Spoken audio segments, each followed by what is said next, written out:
Those of you who are here are not careless souls. You pray, you read, you serve. You rise early and you lie down late. And yet, if you are honest, you would confess with me that there are hours and sometimes days when the inner hearing seems closed, no word, no witness, only a dutiful stream of action and reaction. Believe it or not, that confession is our doorway, because it brings us at once to the truth the Master gave us. Without me ye can do nothing. And again, the Father that dwelleth in me, he doeth the works. The problem is not that God is silent. The problem is that life is being lived as if we were going to do something of ourselves. And the reason is this: we start speaking before we have paused. We set the machinery of mind, voice, and schedule in motion before we have yielded the day back to its giver. Be still and know that I am God. Not be frantic and know, not be eloquent and know, but be still. The stillness is not retirement from life. It is the acknowledgement of agency. It is the inner bow that says, Father, thou art the doer. I am the instrument.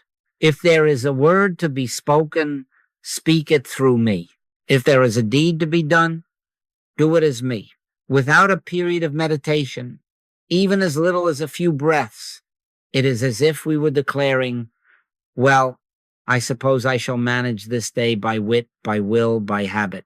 And when that is our stance, can we wonder that the heavens seem as brass? I am not scolding you. I am standing with you. This is not punishment for spiritual inadequacy. It is simply what happens when the rhythm of stillness is missing.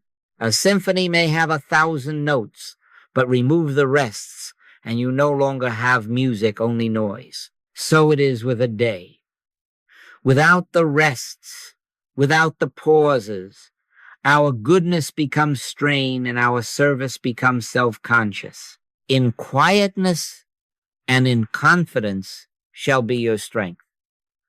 Quietness is not idleness. It is consent. Confidence is not bravado. It is reliance. Therefore, before you speak, pause. Before you answer the email, pause. Before you step into the meeting, pause. A deliberate, disciplined pause is the hinge on which a self-driven day turns into a God-governed one. It may be as brief as 10 seconds in the hall between tasks, or 2 minutes in a chair with one promise living in you, or 5 minutes of holy stillness with no request at all, only speak, Lord, for thy servant heareth. In that pause, you are not informing God of your needs. You are remembering what is already true. Trust in the Lord with all thine heart, and lean not unto thine own understanding.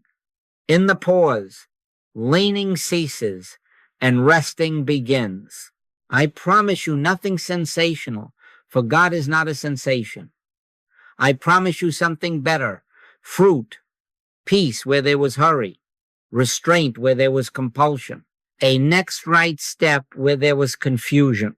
We shall, in our time together, name 3 gentle but stubborn inner blockers that keep the ear dull noise masquerading as duty, prayer that talks at God, and fear that freezes motion, and we shall place beside them 3 very small practices: 10 seconds of yielded acknowledgement, 2 minutes with a single promise, 5 minutes of daily stillness. This will not make you more important. It will make you more available. It will not make you louder. It will make you truer. Let us, even now, form the intent, not many words, just this inward consent. Father, this is thy day. Thy grace is my sufficiency in all things. I live, yet not I. The life within liveth me. Make no move, at least without acknowledging it. Let this be our beginning. Not more effort, but more yielding.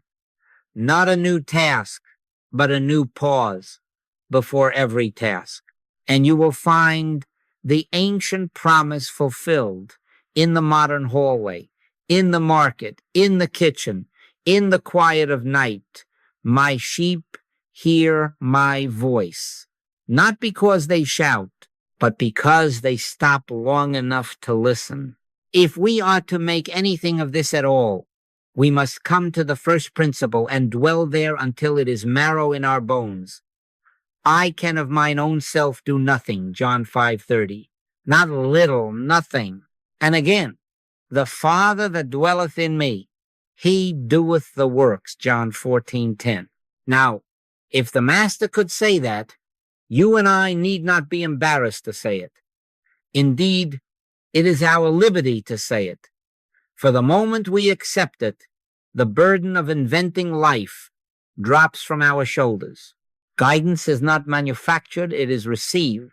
We are not originators, but instruments, not the spring, but the channel. For it is God which worketh in you both to will and to do of his good pleasure. Philippians 2:13. What then is this hearing we seek? Do not look first for a voice in the room.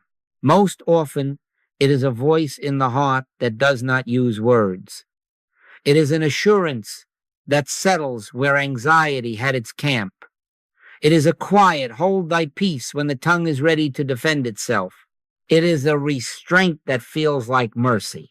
It is the next small step, lit as if by candle when the highway is still dark. Thou wilt keep him in perfect peace, whose mind is stayed on thee. Isaiah 26:3.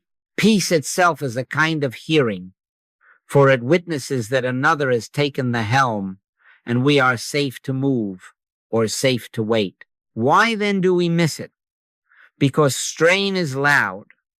When the mind races, it is already speaking, and while it insists, it cannot listen. The rushing mind is like wind upon the lake. The reflection is broken. The heavens cannot be seen. Be still and know that I am God. Psalm 46:10. Not be clever and know. Not be eloquent and know. Be still. And so our pause is not a hole in the schedule. It is a confession of agency. Father, this is thy day. Thou art the doer. I am thine instrument. In 10 seconds, this can be said inwardly. In 2 minutes, it can soak like rain into thirsty ground. In 5 minutes, it can turn a restless soul into a yielded branch on the vine. I am the vine. Ye are the branches. Without me, ye can do nothing. John 15:5. Let me tell you how this looks in the small place where most of life occurs. One morning, I reached for the telephone to correct a situation that, to my mind, needed prompt fixing. The words were already arranging themselves, clever, convincing, and, if I am honest, slightly sharp. Just then, the inner word came, not a sentence, so much as a weight of gentleness. Wait. I put the receiver down and said within, Father, this is thy day. If a word is to be spoken, speak it as me. In that moment, the steam went out of me. Within the hour, an email arrived that rendered my correction unnecessary and opened a better path than I would have demanded. Was that spectacular? No, but it was holy. It was the Father within doing the works. And it saved me from my own bright idea. Do not despise such little turnings. They are the beginnings of a guided life. Make no demand for thunder. Give place to the still small voice. This is a discipline, not a drama. The branch does not perform. It abides, and fruit appears in its season. So practice the acknowledgement. Pause before you send, before you sign, before you promise. Whisper inwardly, Father, this is thy day. Then proceed, not with a clenched jaw, but with a stayed mind. If nothing is heard, you have still honored the order of things. and your very restraint may be the guidance. If something is given a caution, a comfort, a single next step, obey that and no more. I live, yet not I, but Christ liveth in me.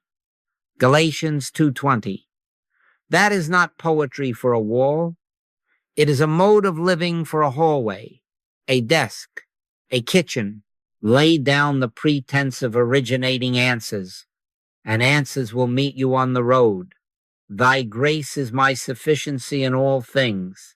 Let this be our inward refrain. And as it takes root, you will notice a strange ease, less pushing, more proceeding, less proving, more providing, through you, not to you. The Father within me doeth all things. Let that be the foundation under every pause, and the day will begin to interpret itself from within. Now let us look gently and honestly at the first of these inner blockers. It does not come to us with a pitchfork. It comes with a planner. It does not boast of wickedness. It boasts of diligence. Constant inputs, constant urgency, constant rehearsal, streams of messages, a calendar patched with good deeds, a mind that never goes off duty, and all the while we think we are being faithful. But hear the Master. Martha, Martha, thou art careful and troubled about many things, but one thing is needful. Luke 10:41-42. Noise that pretends to be responsibility is the spirit of Martha unredeemed by Mary's one thing. It is not merely distraction. It is a way of living that leaves no room for the presence. What does this noise sound like? It sounds like the inner commentator who never stops planning the conversation before it happens, reliving the conversation after it ends, writing speeches to defend ourselves to people who are not in the room. It sounds like sermons playing in our head while the heart has gone thin. It sounds like noble busyness. I must answer. I must help. I must keep up, as if the whole kingdom rested on our hurry. And believe it or not, it can sound like religion. Reading 3 chapters with the same intensity we read the news, collecting promises as if they were coins, and never once pausing to let a single word become flesh in us. Ever learning and never able to come to the knowledge of the truth. 2 Timothy 3-7. Why? Because the mind is crowded. When the hall is full of clamor, even scripture is reduced to information. It cannot be heard as a living promise. I know this spirit. I have worn it like a uniform. There was a week, not unique, just typical, when I rose to messages before I rose to God. I told myself, these are needs. These are my students. This is love. By midweek, my voice was tired, my counsel repetitive, and my patience thin. That evening, in the quiet of the kitchen, the simple word came, not stern but sorrowful. Thou hast forgotten me. Not you have neglected tasks, not you have failed your people, but thou hast forgotten me days without number, Jeremiah 2:32. In that moment, I saw that my very care had become a form of unbelief, as if I must do it of myself. The next morning, I began again with a pause so small it could have been missed 10 breaths of consent. Father, this is thy day. The noise did not vanish. It lost its throne. Do not call this noise by noble names. Call it what it is, self-effort with a pious mask. In returning and rest shall ye be saved. In quietness and in confidence shall be your strength. Isaiah 30-15. Not in acceleration, not in multitasking, in returning and in rest. The false piety says, I am busy for God. The true humility says, without thee I can do nothing, and therefore I will stop long enough to let thee be all. When the mind is constantly speaking, it cannot listen. When the schedule is universally urgent, Nothing is sacred. And when nothing is sacred, even our prayers are performed to the ticking of a clock, and the heart never bows. So I ask you not to condemn you, but to invite you. When do you actually stop without planning, without rehearsing, without asking for outcomes? When in your day is there a moment that is useless to every agenda but sacred to presence? Not when do you read more or serve more or decide more. When do you stop, stand still, and see the salvation of the Lord? Exodus 14:13. Stand still, if only long enough for the imprisoned splendor to find a door. You do not conquer noise by combat. You step out of it by a door so simple that the mind despises it. The smallest pause is a spiritual gate. 10 seconds in the hallway, a whispered, "Father, this is thy day," and the tyranny of momentum is broken. 2 minutes with a single promise allowed to enter, and the clamor loses its authority. 5 minutes of holy stillness, and the soul remembers who is the doer.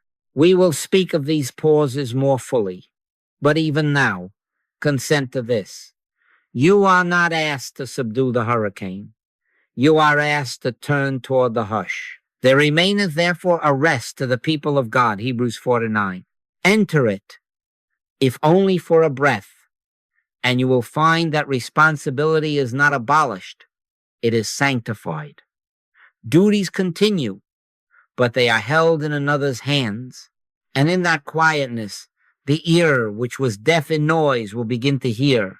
Let us make the smallest gate so plain that you cannot stumble over it. The liturgy of interruption.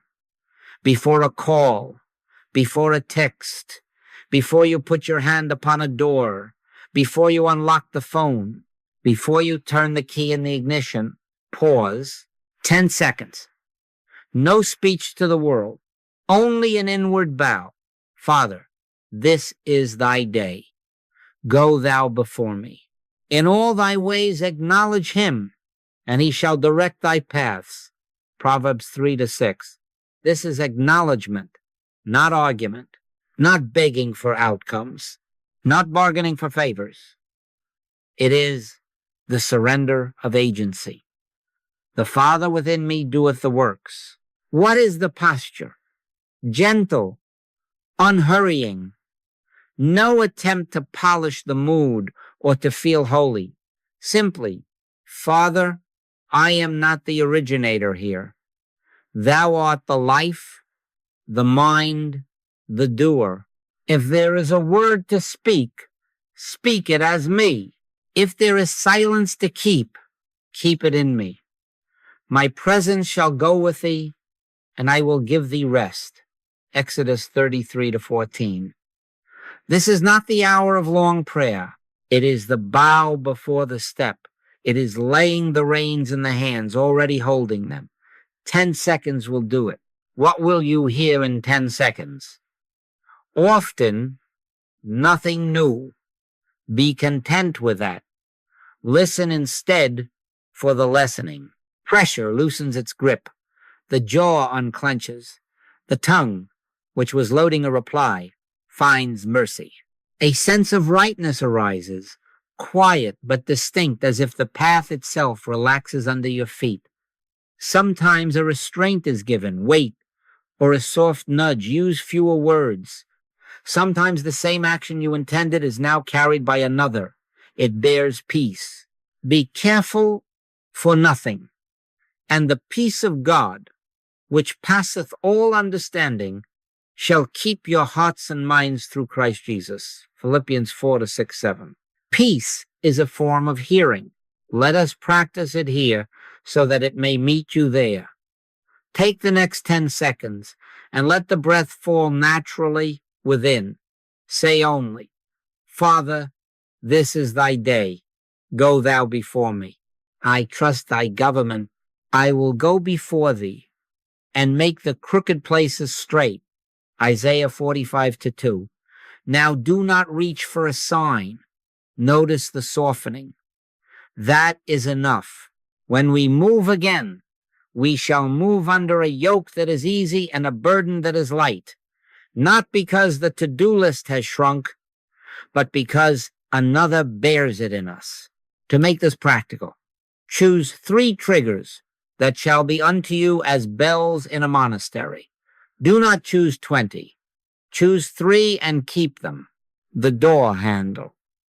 Each time your hand meets it, you pause and whisper within, Father, go thou before me into this room. The phone unlock. Each time the screen wakes, you yield, Father. Rule the words and the silences. The ignition. Before the car moves, your heart bows. Father, order my going out and my coming in. If these do not fit, choose others. The meeting link, the kettle switch, the light at the desk. Fix them now in your intent. Let them interrupt you until interruption becomes your native rhythm. And what if you forget? You will. Do not make a theology out of missing it. When you remember at the 4th door, the 5th will be different. When you remember after the text is sent, the next text will be tender. He knoweth our frame. He remembereth that we are dust. Psalm 103-14. Do not be afraid of mistakes. None of them are fatal. You are not graded upon the frequency of your pauses. You are transformed by the reality they admit. Return again and again, and the returning will teach you more than any success. I have seen an hour turn upon 10 seconds. A conversation that was ready to harden found grace. An email I meant to defend became a blessing. A meeting in which I would have proved a point became a place where love flowed out. Believe it or not, nothing dramatic happened on the surface. I simply yielded the helm before I sailed. Commit thy way unto the Lord. Trust also in him, and he shall bring it to pass. Psalm 37-5. 10 seconds of yielding can redirect an entire hour from strain to guidance, because those 10 seconds restore the order of things. God leads, we follow.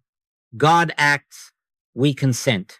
Make these 3 small bells ring through your day, and the world you walk into will find you already listening. Now, a second hindrance rises quiet, respectable, and if you please, religious. Vain repetition. I do not mean many words. Sometimes the spirit overflows.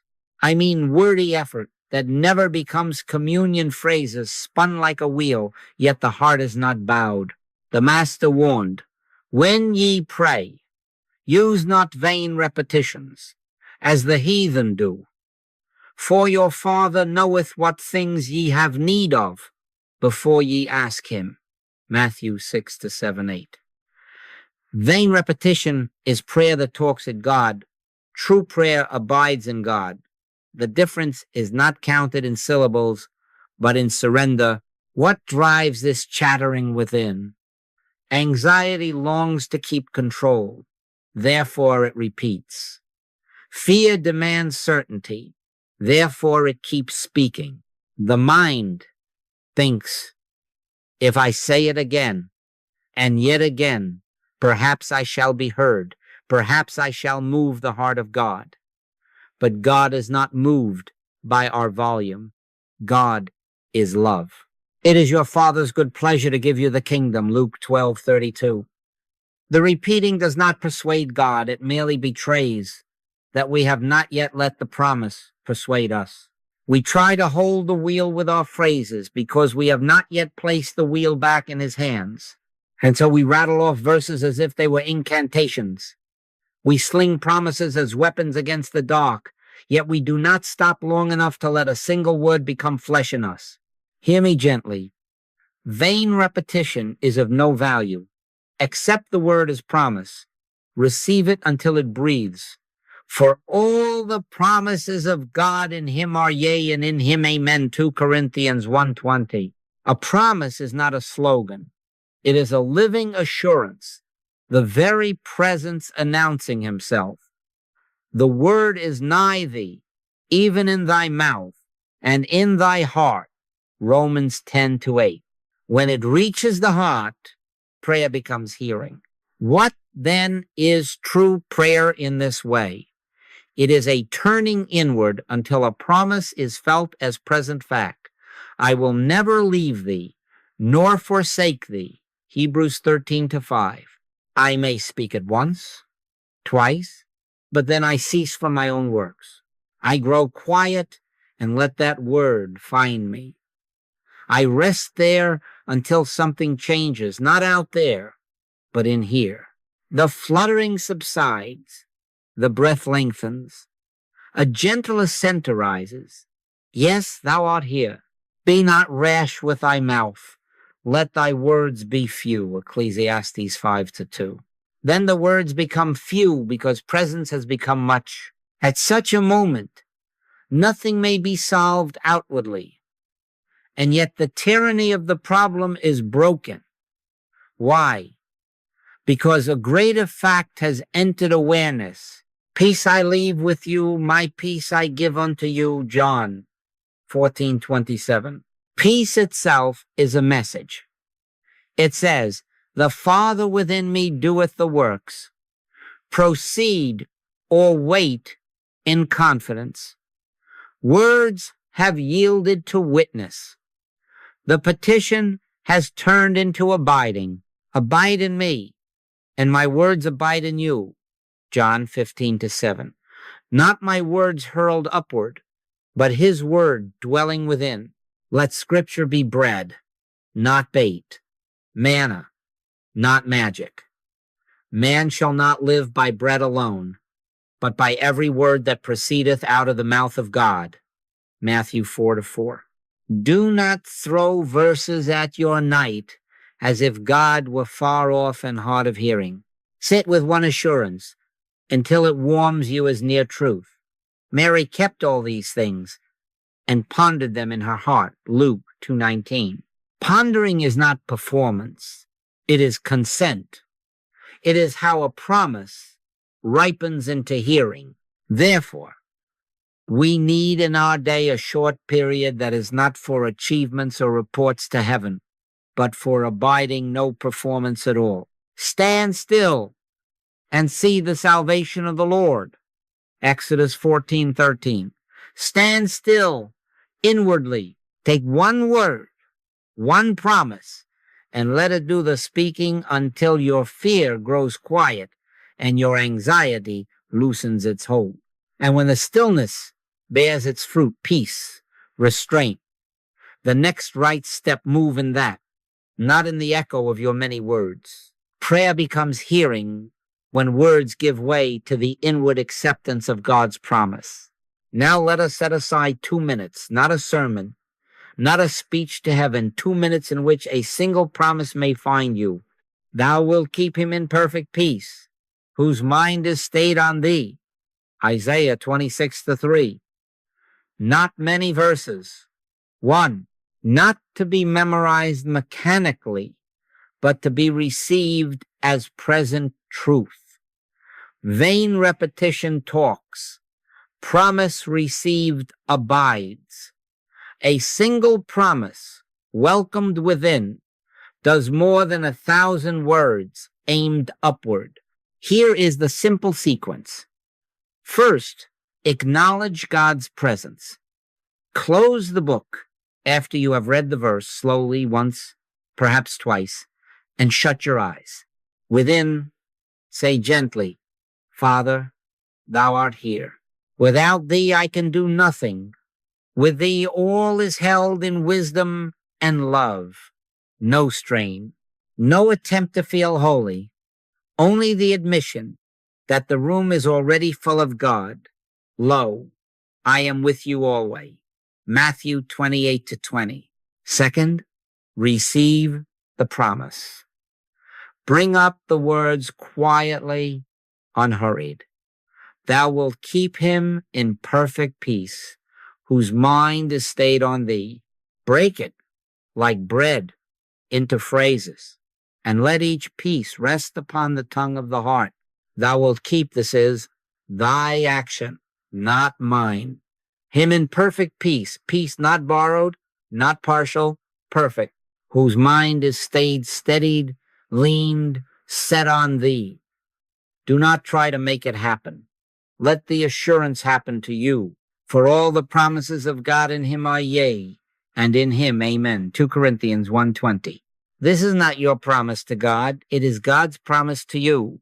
Third, rest. Cease from speaking and allow the body to agree. Shoulders soften, breath lengthens, jaw loosens. If the mind wanders, do not chide it. Return it kindly to stayed on thee. Let 10, 20, 30 quiet seconds pass where nothing is asked and nothing is performed. Only thou wilt keep. Only perfect peace. Only stayed on thee. Be still and know that I am God. Psalm 46:10. This stillness is the knowing. How shall you measure the fruit? Not by goosebumps, but by steadiness. When the 2 minutes end, return to your task and note the subtle changes. Less panic in the face of the inbox. A clearer next small step where the project had been a fog. A kinder tone in the reply that yesterday would have been defensive. The evidence of hearing is restraint, peace, and the quiet courage to do the next right thing. If nothing seems different in the moment, do not judge the seed, watch the hour.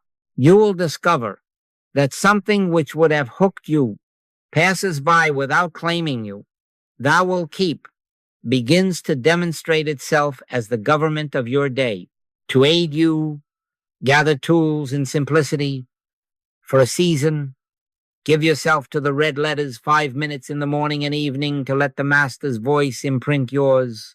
Keep a small card or page, no more than a handful of living promises that have found you. For fear thou not, for I am with thee. Isaiah 41:10. For guidance.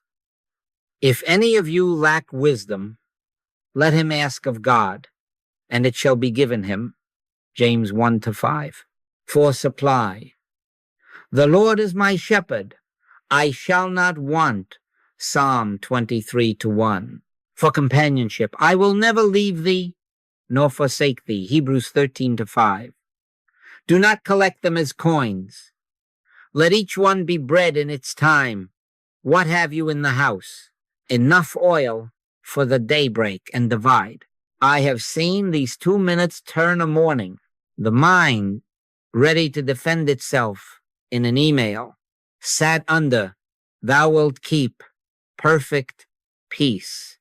By the time the reply was formed, the edge had gone and love flowed out. Nothing spectacular. Holy, holy. The Father within doeth the works. Make this a rule of life. When pressure rises, do not add words. Add willingness. 2 minutes. 1 promise.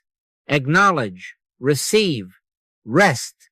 And then walk on in the fruit given, not more effort, but more yielding. Thy grace is my sufficiency in all things. Let this be the refrain beneath the day. As you practice, you will find that the promise is not ink on paper. It is a presence keeping you, even while you keep your mind stayed. There is another hindrance, soft-spoken and pious-looking, yet deadly to obedience, fear of missing God. It whispers, what if it's just me? And because we fear presumption, we never move. We wait for a chorus of angels to confirm a kindness, for a 10-year blueprint to verify a single step, for a sign that we cannot mistake. And so the day passes, then the week, then the year. Beloved, hear this gently. Fear masquerading as prudence, is still fear. Fear not, little flock, for it is your Father's good pleasure to give you the kingdom, Luke 12:32. The shepherd is not training you to paralysis. He is training you to trust. Do not be afraid of mistakes. None of them are fatal. Correction belongs to guidance as surely as steering belongs to travel. Thy rod and thy staff, they comfort me, Psalm 23:4. A rod that never taps is not a comfort. It is an abandonment. Many times I have taken a step that proved to be only a half step. I thought to speak and found 2 sentences in. That silence would have been holier. And yet even there, in mid-course, the inner word came, not accusation, but adjustment. Enough. And I stopped. Believe it or not, that very stopping was guidance. A just man falleth 7 times and riseth up again. Proverbs 24:16. Rise is the instruction. Do not draft a theology of failure out of a single stumble. The Father within me doeth the works, and the Father within me correcteth the works. How, then, shall we distinguish impulse from guidance? Impulse is hot, guidance is quiet. Impulse argues for itself. Guidance rests in itself. Impulse demands now. Guidance may say now, but it never shouts. The wisdom that is from above is first pure, then peaceable, gentle, and easy to be entreated. James 3:17. Notice peaceable, gentle. Even when the instruction is bold, it carries an inward authority that does not tremble for outcome. You may feel your knees shake while your heart is still. That stillness is the witness. Let the peace of God rule in your hearts, Colossians 3:15. Rule be the umpire. If agitation is the energy that moves you, wait. If peace undergirds a hard obedience, go. We want a map, God gives a lamp. Thy word is a lamp unto my feet and a light unto my path. Psalm 119-105. A lamp shows the next few steps. It does not chart the county. To insist on the county is unbelief dressed as carefulness. Give us this day our daily bread, Matthew 6:11. Daily bread, daily light, daily obedience. Years ago, I felt the inner nudge to send a brief note, not an essay, just a sentence of apology where I felt partly wronged. Everything in me wanted to explain myself fully, to secure my reputation. The word given was smaller. Write the sentence and stop. I obeyed the light I had. Within days, a door opened that none of my explanations could have forced. The map would have trapped me. The lamp led me. But, you say, what if I move and discover it was merely me? Then the next light will show you that, and you will step back or step aside without self-condemnation. Be swift to hear, slow to speak. James 1:19. The slowness to speak is the margin in which correction can find you before harm is done. And if harm was done, make amends promptly. Love covers, truth heals. The fear that keeps you from moving at all is a worse counselor than a humble mistake under guidance, for fear freezes love. Perfect love casteth out fear, 1 John 4:18. Let love for God and for neighbor be the motive, and you will find that even your detours are shepherded. This is why we are moving quietly toward a longer stillness. Fear cannot be argued away. It dissolves as you yield and obey the next quiet step. Training the ear requires time in which we do not perform, but listen. Speak, Lord, for thy servant heareth. 1 Samuel 3-9. As you keep that daily appointment with stillness, the inner tone of guidance will grow familiar. You will not need a neon sign. You will recognize the shepherd's voice by its peace. My sheep hear my voice, and I know them, and they follow me. John 10:27. Follow how far? As far as the lamp shows. Then pause again. Then follow again. This is not inactivity. This is the cadence of a consecrated life. Pause, perceive, proceed. And as you walk in that rhythm, you will discover that the fear of missing God is replaced by the joy of being carried. And therefore, we set an appointment not with a problem, not with a project, but with presence, a daily appointment, 5 minutes only, 2 or 3 times, if grace allows. If only once, make it faithful rather than long. Morning before the day lays hands upon you, noon when the heat begins to climb, evening when the lamps are lit, choose the hour and honor it. Write it as you would any solemn engagement. Let your heart say, Father, this is thy appointment. Speak, Lord, for thy servant heareth. 1 Samuel 3-9. And then be found at the place. What is the place? A chair that fits your body, not your fantasies of holiness. Feet upon the floor, hands resting open, spine at ease but awake. No incense required, only honesty. Let 1 or 2 slow breaths find you, not to reach for a feeling, but to confess a fact. Thou art here. Lo, I am with you always. Matthew 28-20. And then consent. This is the whole posture. Not my will, but thine be done. Luke 22:42. Say it without drama. Whisper it within as one who returns the helm to the rightful captain. It is not an abdication of responsibility. It is the true assumption of it.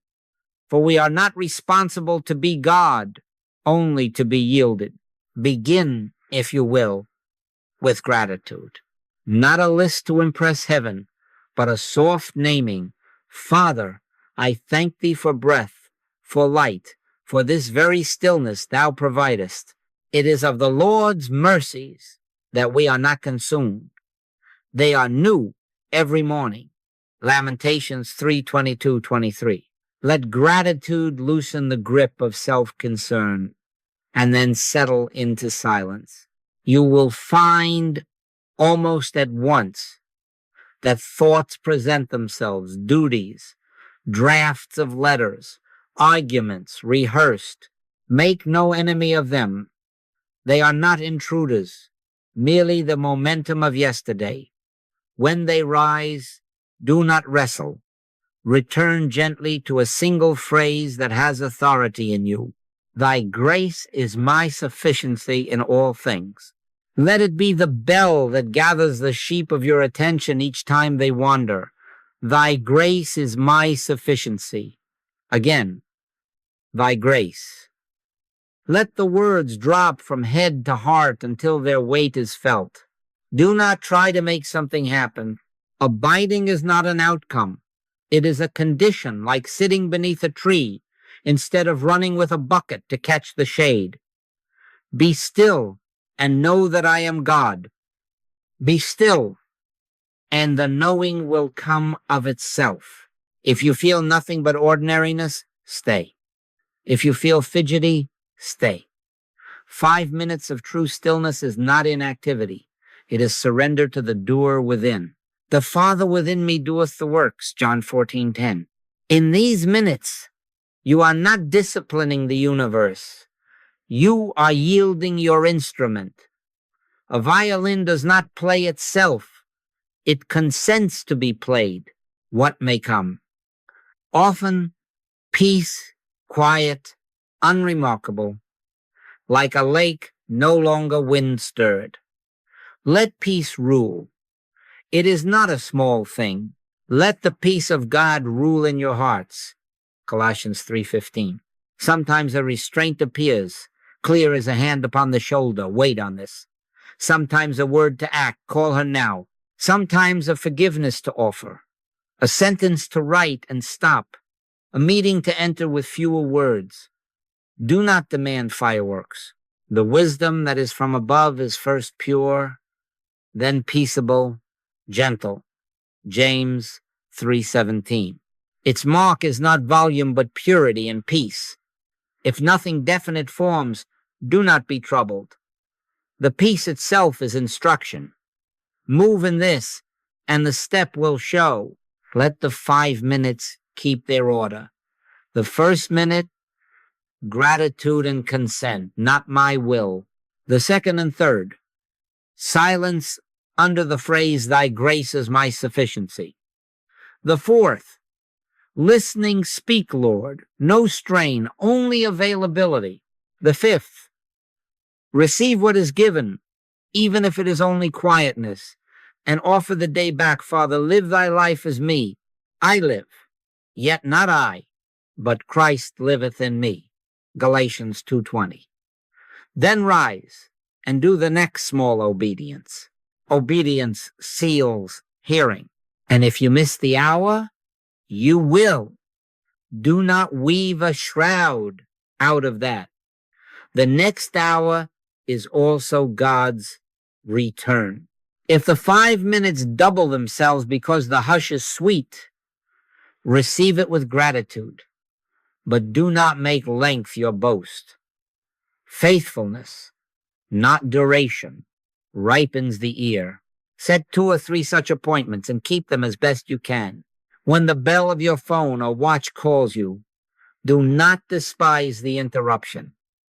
Interruptions have saved saints from many fine mistakes. In returning and rest shall ye be saved. In quietness and in confidence shall be your strength. Isaiah 30:15. Returning again and again is the way. Believe it or not, these 5 minutes will do more to order the hours than any list can. An email that would have been defensive turns kind. A meeting that would have been a contest becomes a collaboration. A purchase that would have been impulse becomes patience. Not because you plan better, but because another is governing. Thy grace is my sufficiency. The sufficiency flows out as love, as wisdom, as restraint. Nothing must come to you. Let what is given flow through you.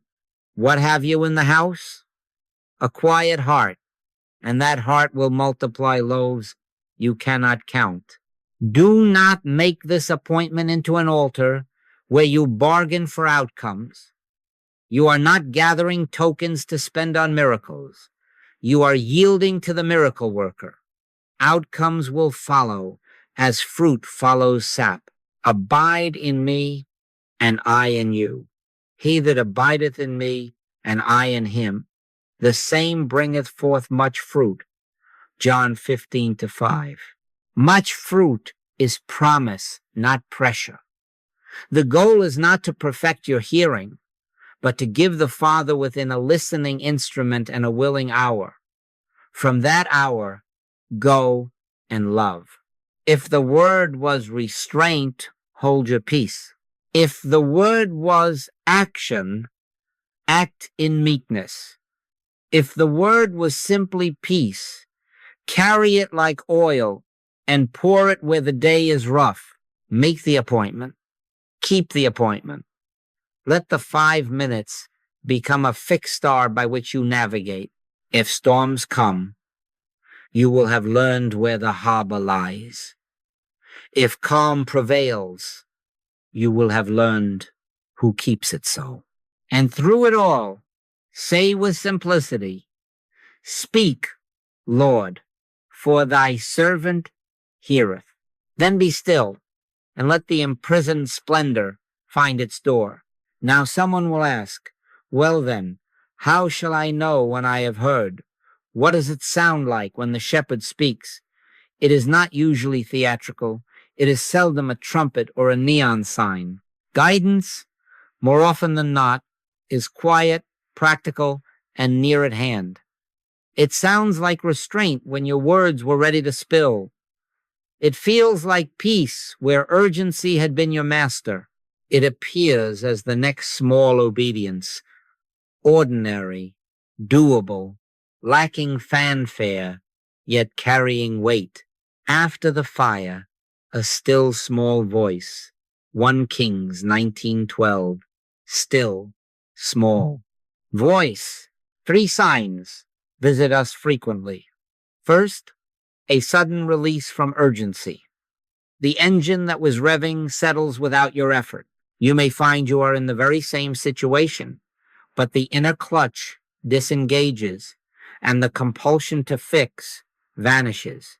In quietness and in confidence shall be your strength. Isaiah 30-15. That release is not indifference, it is government. Second, an inward, no soft, unmistakable, that prevents harm. Your finger hovers over send, and something equally gentle and authoritative says, not now.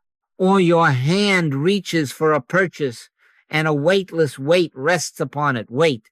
Believe it or not, that no will save you hours of repair.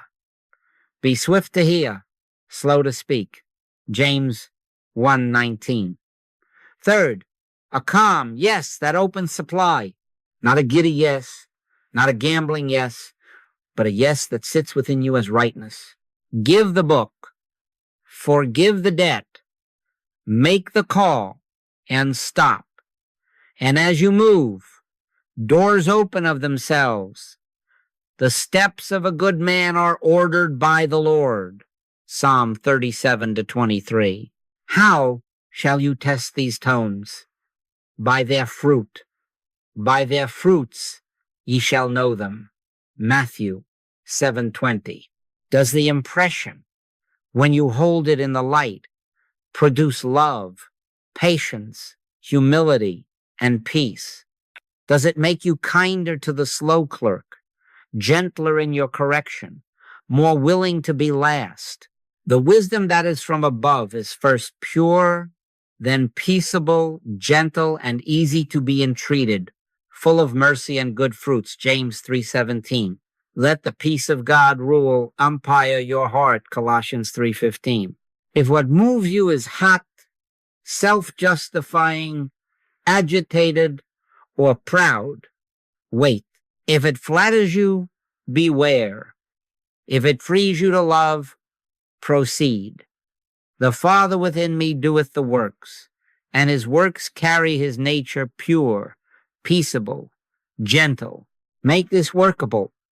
After each pause, after the 10 seconds, after the 2 minutes with a promise, after the 5 minutes of stillness, take 30 more seconds with paper. Ask, what is mine to do now? Then write in 1 sentence the simplest next step, not the 5-year plan, not the speech, the step. Call and apologize for 1 sentence. Delete the draft and start again. Kinder. Return the cart that is not yours.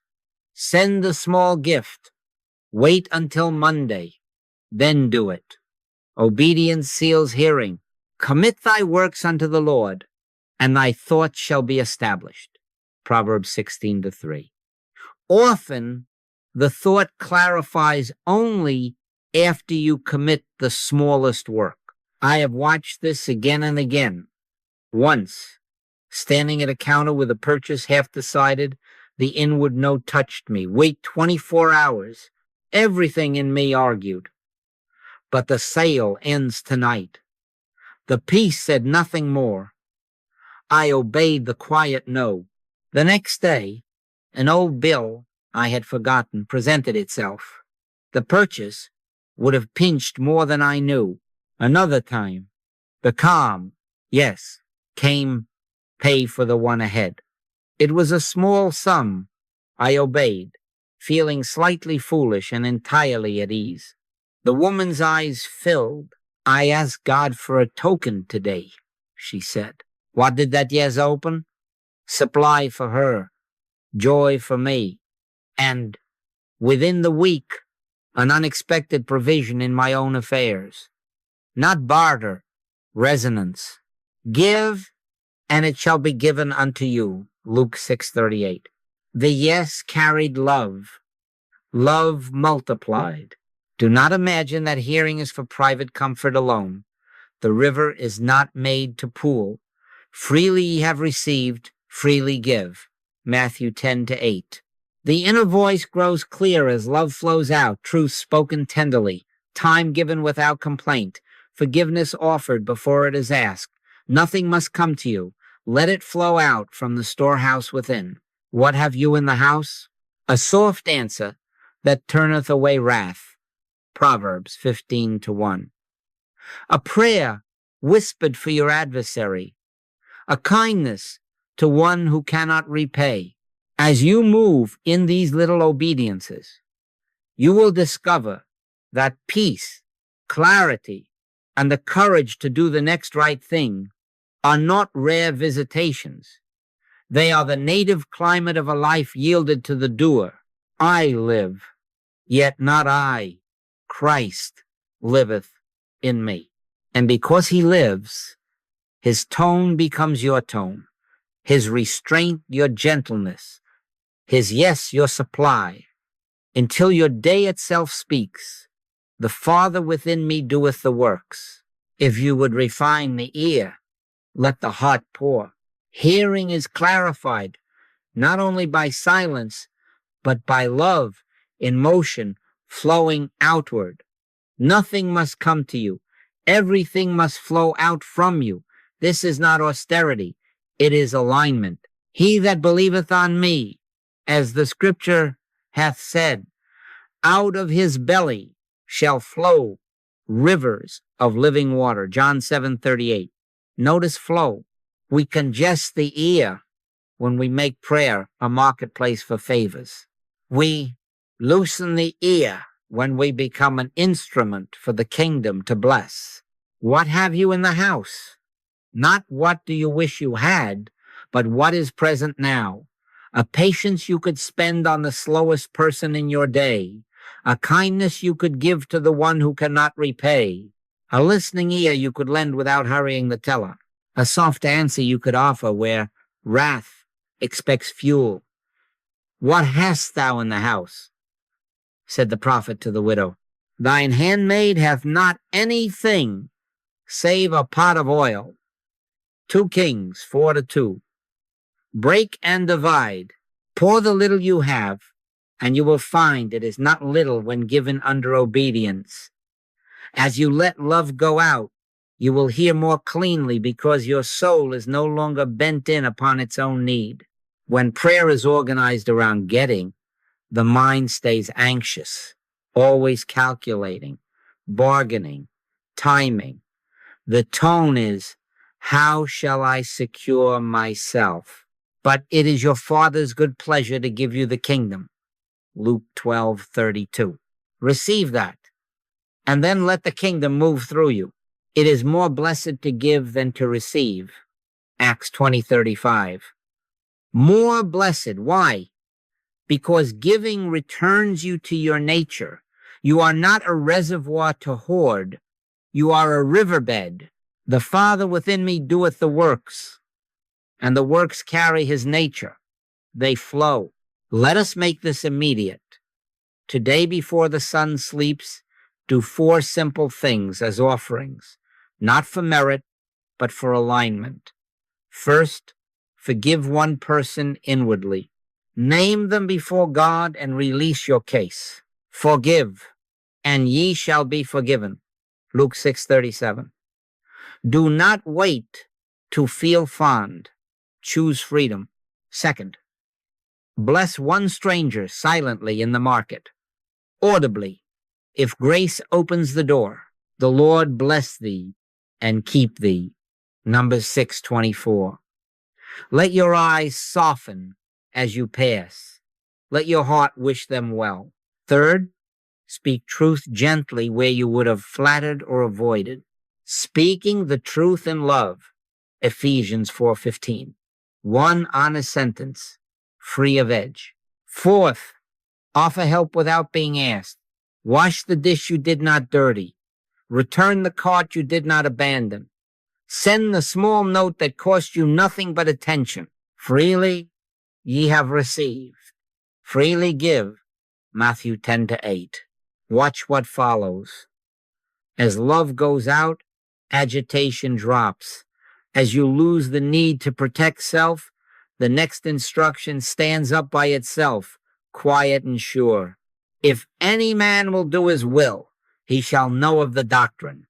John 7:17. Doing unveils knowing, then shall thy light break forth as the morning, and the Lord shall guide thee continually. Isaiah 58:8-11. Where? Along the path love opens. Believe it or not, the Spirit speaks most easily when you are already moving in mercy. Once troubled over a complex decision, I could get no clear inner word, only fog. The more I pleaded, the thicker it grew. At last, the gentle nudge came. Not about the problem at all.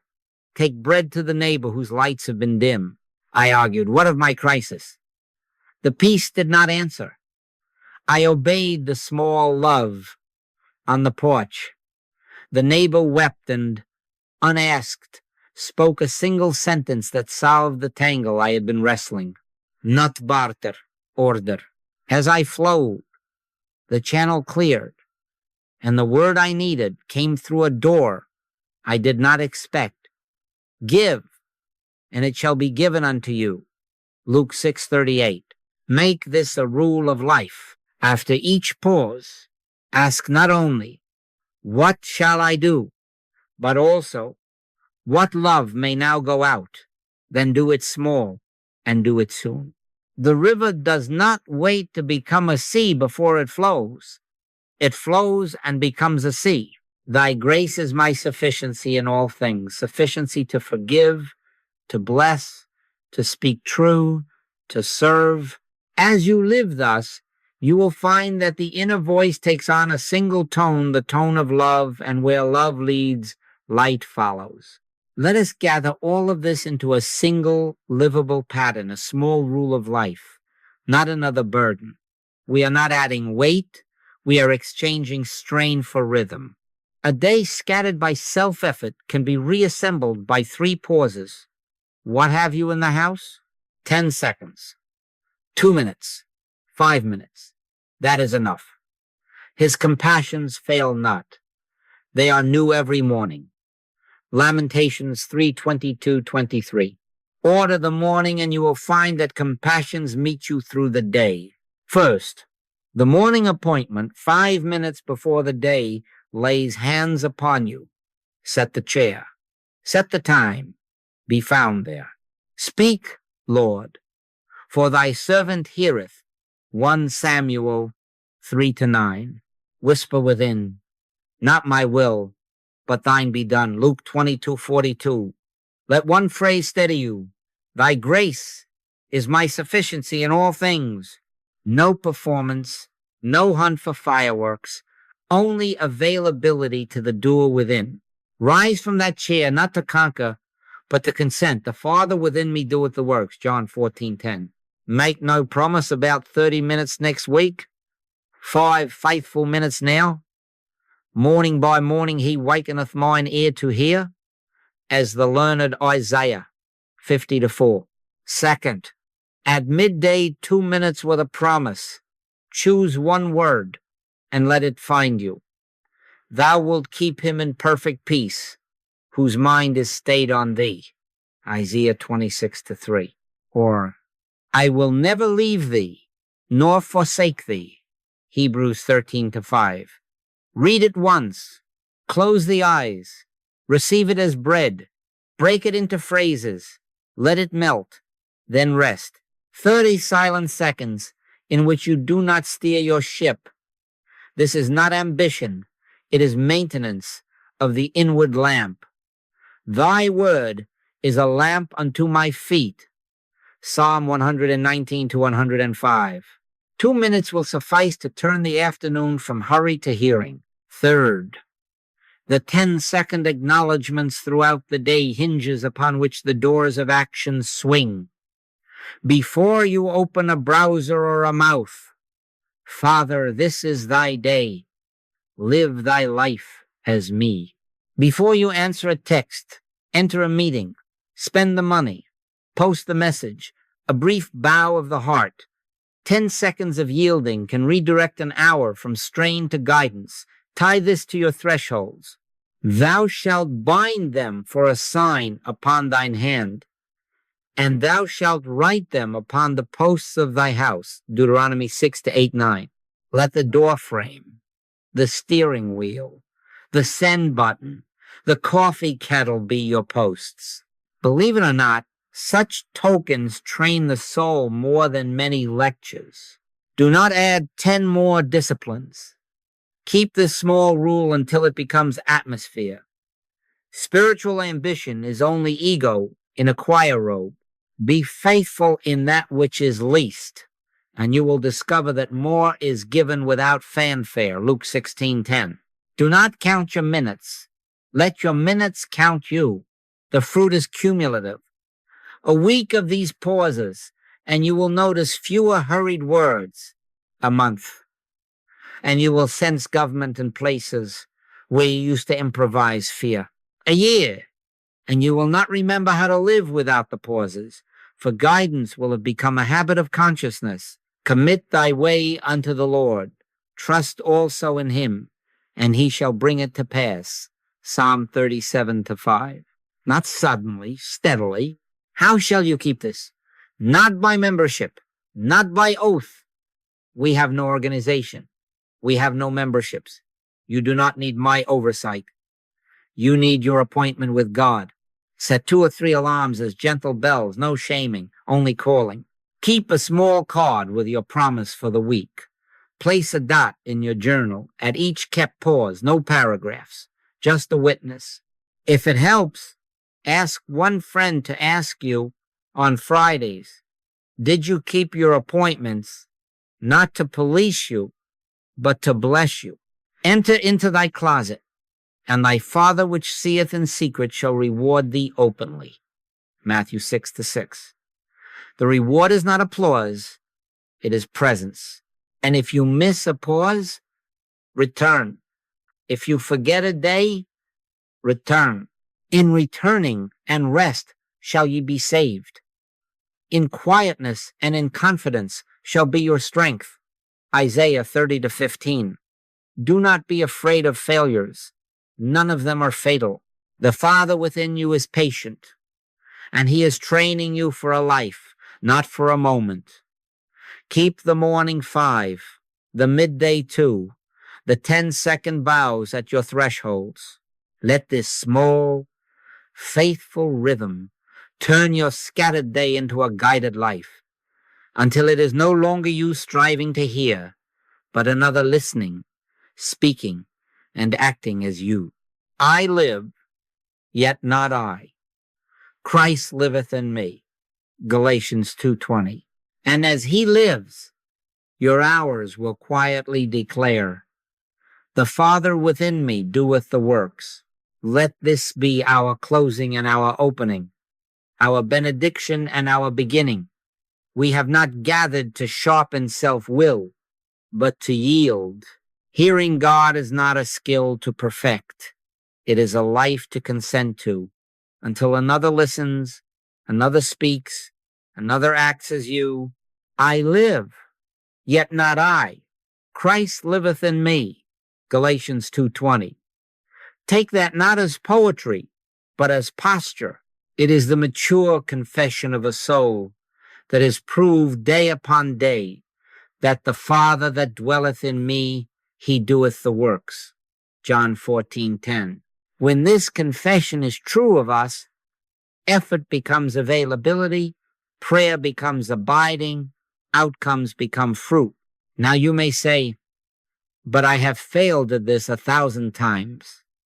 Well, do not count failures. None of them are fatal. If you have missed a pause, you have missed a moment. Begin again now. In returning and rest shall ye be saved. In quietness and in confidence shall be your strength. Isaiah 30-15. Return. The shepherd has not changed pasture because you strayed a step. Believe it or not, you are nearer than you imagine. for desire itself is a sign that the life is pressing to live as you. Make no vow about tomorrow. Consent now. The kingdom does not arrive with trumpet blast at your front gate. It grows within and walks out through your hands. Let us seal this with a brief pause. Sit as you are. No props, no strain, only a willing heart. Within, without words, if they tire you, but with meaning. Say, Father, this is thy life. This is thy day. Thy wisdom, not my contriving. Thy government, not my control. Thy love, not my defensiveness. Speak, Lord, for thy servant heareth 1 Samuel 3-9. I consent, not my will, but thine be done. Luke 22:42. I live, yet not I, Christ. Live thy life as me. And now, be still a moment. Be still and know that I am God. Psalm 46:10. No forcing, no bargaining, only room, only room. When you open your eyes, do not break the thread. Take the next small step that peace suggests. And to make this livable, set 3 tokens before the sun sleeps. First, choose 1 trigger for the 10-second bow tie it to a threshold you cannot miss. The door frame, the send button, the ignition, the kettle's handle. Each time your hand meets it, let your heart whisper, Father, this is thy day. Live thy life as me. 10 seconds only, yielding, not trying. Second, choose 1 promise for your 2-minute practice. Select it now, not later. Perhaps thou wilt keep him in perfect peace, whose mind is stayed on thee. Isaiah 26:3. Or, I will never leave thee, nor forsake thee. Hebrews 13:5. Write it on a card or the face of your phone. At midday, close the eyes, receive the promise, break it into small bites, and rest. Vain repetition is nothing. A single promise accepted is bread. Third, literally schedule your 5-minute appointment. Morning is best before the day lays hands upon you. If not, then the first open window you can defend.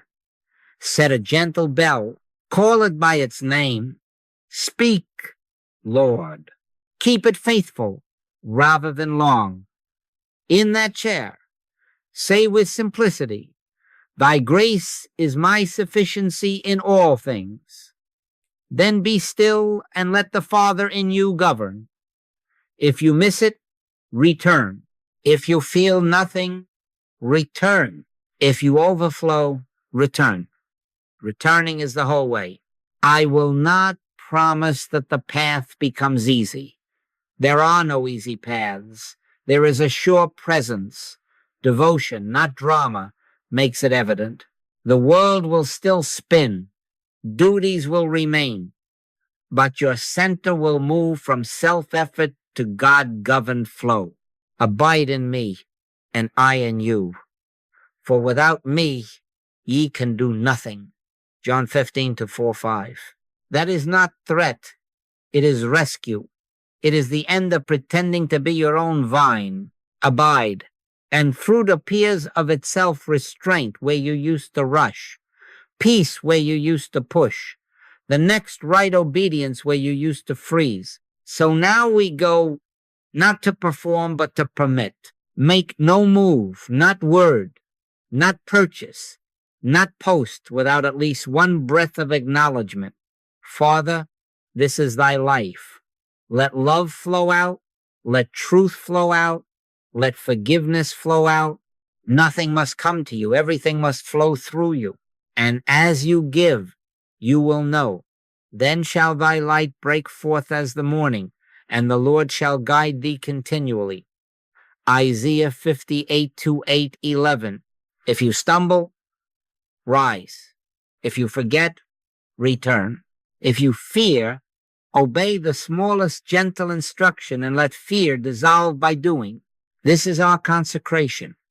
I live, yet not I. Christ liveth my life. The Father within me is the listener, the speaker, the doer. We yield and we go. And as we go, the hours will testify without trumpet or title. The Father within me doeth the works, steadily, quietly, sovereignly. Amen.